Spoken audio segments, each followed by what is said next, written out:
అందమైన అమ్మాయిని ఎప్పుడు చూడలేదు మేఘ. ఒట్టి మాటలేనా లేక చేసేదేవైనా ఉందా? అలాగైతే పద, నేను ఒక మంచి హోటల్లో ఇవాళ రూమ్ బుక్ చేశాను. అనూప్ మేఘాని హోటల్కి తీసుకువెళ్తాడు. ఇక అనూప్ తన బెడ్ మీద పడుకుంటాడు. నువ్వు నీ కళ్ళు మూసుకో. సరే సరే, ఇప్పుడే మూసుకుంటాను. ఎప్పుడైతే అనూప్ తన కళ్ళను మూసుకుంటాడో అప్పుడు మేఘ చేతుల్లోకి సుత్తి వస్తుంది. ఇక మేఘ తన తల మీద సుత్తితో కొట్టటం మొదలు పెడుతుంది. మేఘ కాదు, వినాశిని, మనం చాలా చక్కగా కలుసుకున్నాం.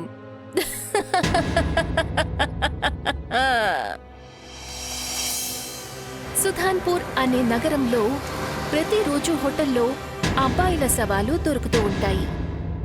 ఆ విషయంలో పోలీస్ అసోసియేషన్ కేసుని ముంబైలో ప్రసిద్ధి చెందిన పోలీస్ ఇన్స్పెక్టర్ ధ్రువ్ ఇంకా అంశుల్కి అప్పగిస్తారు. ధ్రువ్ ఇంకా అంశుల్ ఇద్దరు అనూప్ కేసుని ఇన్వెస్టిగేట్ చేస్తూ ఉంటారు.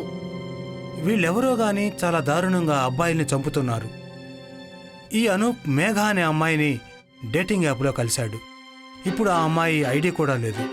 హోటల్లో కూడా తన పేరుని తప్పుగానే చెప్పుంటుంది. తనే ఇదంతా చేసింది. ఈ కేసులన్నీ ఒకే రకంగా ఉన్నాయి ధ్రువ్. ఈ అమ్మాయిని మనం ఎలాగైనా సరే వెతికి పట్టుకోవాలి, లేకపోతే ఇలాంటి చాలా కేసులను మనం ఇన్వెస్టిగేట్ చేయాల్సి ఉంటుంది.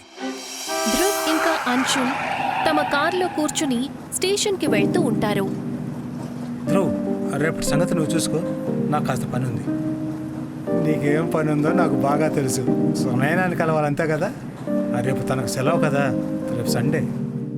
అంశుల్ సునైనా అనే అమ్మాయిని డేట్ చేస్తూ ఉంటాడు. సునైనా కాస్టల్ స్కూల్లో టీచర్.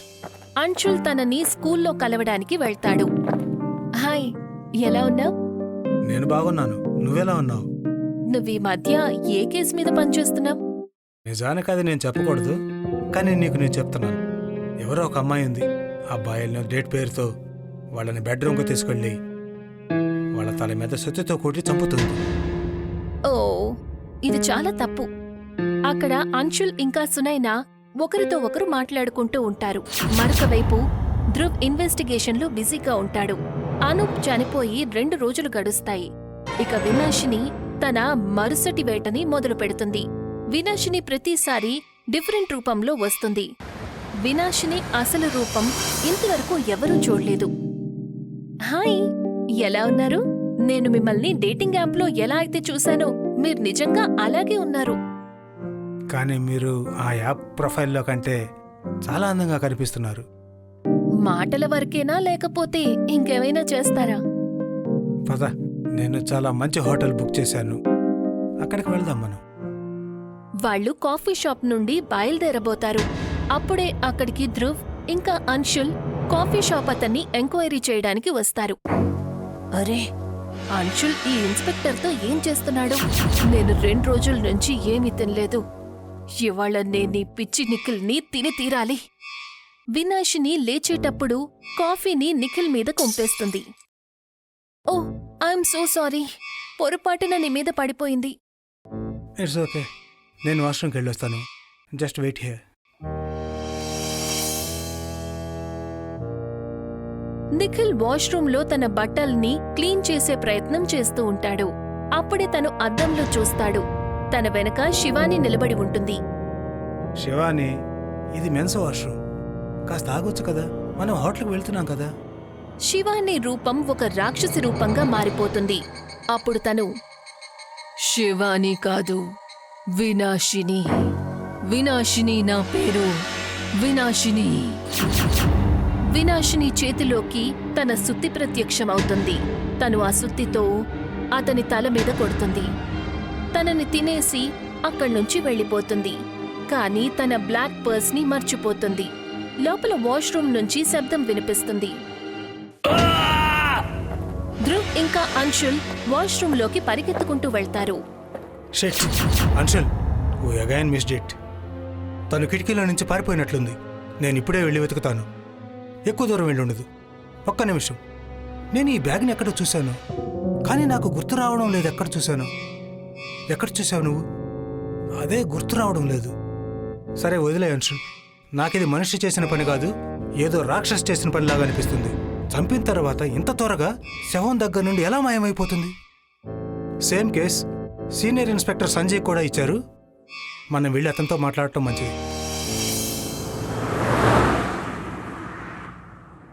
రండి రండి ధ్రువ్, అంశుల్. నాకు తెలుసు మీరు ఇవాళ కాకపోయినా రేపైనా సరే నా దగ్గరకు వస్తారని. వినాశిని కేసు మీకు అప్పగించారు కదా. వినాశిని అర్థం కాలేదా? ఇప్పటి వరకు ఏ సీరియల్ కిల్లర్ కోసం అయితే వెతుకుతున్నారో తను మనిషి కాదు, తను ఒక రాక్షసి. రాక్షస ఏంటి? అబ్బాయిలను తినేసే రాక్షసి ఆ వినాశిని. రూపాన్ని మార్చుకొని మనుషులతో ఉంటుంది. అందరినీ తన వలలో ఇరికించుకుంటుంది. తన తండ్రి దగ్గర దొంగిలించిన సుత్తితో వాళ్ళ తల మీద కొడుతుంది. తండ్రా? అతనెవరు? సాతాన్ అజీజల్కి 3 పిల్లలు, కలిని, వినాశిని, ఇంకా ఒక అబ్బాయి. అతను ఒక తోడేల్ని వెంట పెట్టుకుని తిరుగుతూ ఉంటాడు. మిగతా వాళ్ళిద్దరి సంగతి నాకేమీ తెలియదు. కానీ నేను వినాశిని చంపడానికి దారిని వెతికాను. అందుకనే తను నా ఏరియా నుండి బయటికి వెళ్ళిపోయింది. ఇప్పుడు తను మీ నగరంలో హంగామా సృష్టిస్తుంది. మేము తనని ఎలా చంపగలం సంజయ్ గారు? నా అల్మరాలో తుపాకీ, ఇంకా మనిషి బూడిదతో తయారు చేసిన తోటా ఉంది. తీసుకువెళ్ళండి, తనని చంపేయండి. కానీ మేము తనని ఎలా కనిపెట్టాలి? ఇక అంతా నేను చెబితే మీరెదురేం చేస్తారు? ధ్రువ్ ఇంకా అంశుల్ ఇన్స్పెక్టర్ సంజయ్ అల్మరాలో నుండి తుపాకీ ఇంకా తూటాలను తీసుకుంటారు. వినాశినిని చంపడానికి ప్లాన్ వేస్తారు. ధ్రువ్, ఒక ఐడిని నువ్వు డేటింగ్ సైట్లో తయారు చేయి. నువ్వు కేవలం నగరంలోని అమ్మాయిల్ని మాత్రమే డేట్ చేయాలి. ఐడియా బాగానే ఉంది అంశుల్, కానీ మన ఇన్వెస్టిగేషన్ మనం సరిగ్గా పూర్తి చేయాలి. కొన్ని రోజులు గడుస్తాయి. ఇక ఒకరోజు ధ్రువ్ ఫోన్కి నోటిఫికేషన్ వస్తుంది. ఎవరో నందిని అనే అమ్మాయితో డేటింగ్ యాప్లో తనకి మ్యాచ్ అవుతుంది. ధ్రువ్, తనని హోటల్కి డేట్కి పిలువు. నేను అదే గదిలో దాక్కొని ఉంటాను. ఒకవేళ తన చేతిలో సుత్తి లేకుండా ఉంటే మనం మధ్యలోనే వెళ్ళిపోవచ్చు. ఒకవేళ సుత్తి ఉందంటే మనం తనని షూట్ చేసేయచ్చు. వినాశిని కథను అంతం చేసేయచ్చు. ధ్రువ్ అంశుల్ మాట విని నందినితో కలిసి డేట్కి వెళ్తాడు. హాయ్, మీరు చాలా హ్యాండ్సమ్గా ఉన్నారు. మీరైతే అందానికి రాజకుమార్లో ఉన్నారు. మీరు మాటలే మాట్లాడతారా లేక చేసేదేవైనా ఉందా? ధ్రువ్ చెవిలో ఒక ఇయర్ ఫోన్ పెట్టుకునుంటాడు. దాంతో అంశుల్ మాటలను వినగలుగుతాడు. ఇక అంశుల్ తన మాటలు. చెప్పు ధ్రువ్, చెప్పు. హోటల్కి తీసుకువెళ్ళు. నేను వెళ్ళి హోటల్ అల్మరాలో దాంకుంటాను. తప్పకుండా పదండి. నేను ఊళ్ళో అన్నిటికంటే మంచి హోటల్ని బుక్ చేశాను. నా బండి బయటే ఉంది. ధ్రువ్ నందినిని తన కార్లో ఎక్కించుకుంటాడు. తర్వాత తనతో పాటు హోటల్కి తీసుకువెళ్తాడు. హోటల్కి చేరుకోగానే వాళ్ళు తమ బెడ్రూంలోకి వెళ్తారు. అక్కడ అల్మరా లోపల అంశుల్ దాక్కొని ఉంటాడు. ఒకవేళ తనే వినాశన అయితే తన కథని ఫినిష్ చేస్తాను. ఏమైంది? ఏం ఆలోచిస్తున్నావు? ఏం లేదు, నీ అందాన్ని నేను ఆస్వాదిస్తున్నాను. అలాగా? సరే, వెనక్కి తిరుగు. సరే. ఎప్పుడైతే ధ్రువ్ వెనక్కి తిరుగుతాడో అప్పుడు నందిని వినాశినిగా మారిపోతుంది. అది అంశుల్ అల్మరాలో నుంచి చూస్తాడు.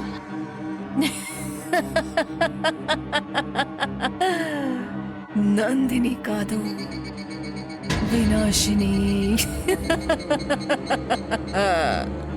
అంశుల్ అల్మరాలో నుండి బయటికి వస్తాడు. అతను వెంటనే, హలో దెయ్యం. నువ్విక్కడేం చేస్తున్నావు? నువ్వేమనుకున్నావు? నువ్వు మాత్రమే డేటింగ్ యాప్లో అందరిని నిరికించగలవా? ఇవాళ నీ ఆట కట్టు. ఎప్పుడైతే ధ్రువ్ తన తుపాకీని తీయాలనుకుంటాడో అప్పుడు తనకి తుపాకీ ఎక్కడ దొరకదు. అరే, నా తుపాకీ ఏది ఉంది? చా, దాన్ని అక్కడ కారులోనే వదిలేశాను. వినాశిని ధ్రువ్ని తన సుత్తితో కొడుతుంది. దాంతో అతను ఎగిరి దూరంగా వెళ్లి పడతాడు. మీరిద్దరూ ఏమనుకున్నారు? మీరు నన్ను తుపాకీ తూటాతో చంపుతారనా? జోకు బావుంది. అంతలో అంశుల్ తనని 2 సార్లు కాలుస్తాడు. అది తిన్నగా వెళ్లి తన చేతికి తగులుతుంది. ఇదెలా సాధ్యమవుతుంది? నా స్నేహితుణ్ణి కొట్టడానికి నీకు అసలు ఎంత ధైర్యం? ఇవాళ నీ కథ అంతమవుతుంది వినాశిని. లేదు అంశుల్, లేదు. నేను సునైనా లాగా మామూలు జీవితాన్ని గడుపుతూ ఉన్నాను. నేను నిన్ను నిజంగానే ప్రేమిస్తున్నాను అంశుల్. ప్లీజ్ నన్ను చంపొద్దు. సునైనా నువ్వా? ఇప్పుడు గుర్తొచ్చింది. నేను కాఫీ షాపులో ఏదైతే చూశానో ఆ బ్యాగ్ని నీ దగ్గర, అంటే సునైనా దగ్గర చూశాను. నన్ను చంపొద్దు అంశుల్. నేను నిన్ను ఎంతగానో ప్రేమిస్తున్నాను. చూడు, నేను నీ సునైనాని. ధ్రువ్ స్పృహలోకి వస్తాడు. ఇక అంశుల్తో, ఆలోచించొద్దు, చంపేయ్. తను రాక్షసి. చంపేయ్ అంశుల్, చంపేయ్.